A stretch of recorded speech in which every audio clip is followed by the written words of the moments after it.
கோபி. இங்கே பாருங்கள் ஃப்ரெண்ட்ஸ், நான் பச்சை கலரில் ஃப்ராக் போட்டிருக்கேன் ஃப்ரெண்ட்ஸ். இங்கே பாருங்கள், போன வாட்டி போட்ட மாதிரி ரெட்டை குடுமையே போட்டிருக்கேன். மேட்சிங்காக பச்சை கலர் ரப்பர் பேண்டை போட்டிருக்கேன் ஃப்ரெண்ட்ஸ். பிடிச்சிருந்தா ஒரு லைக் கொடுங்க ஃப்ரெண்ட்ஸ்.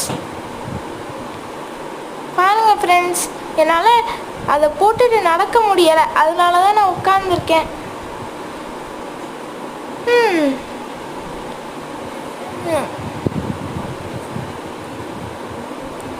இங்கே பாருங்கள் ஃப்ரெண்ட்ஸ், என் மாடல் அழகாக வீடியோ எடுக்கிறாங்க. என்ன பேசுறதுன்னே எனக்கு தெரியல ஃப்ரெண்ட்ஸ். ஜாலியாக இருக்குது ஃப்ரெண்ட்ஸ்.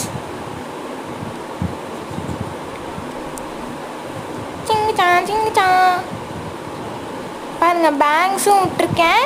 ஆனால் எனக்கு கண்ணு மறைக்குது, அதனால எங்கள் அக்கா எடுத்து விட்டுக்கிட்டே இருக்கா. பாய் ஃப்ரெண்ட்ஸ், லைக் பண்ணுங்கள், ஷேர்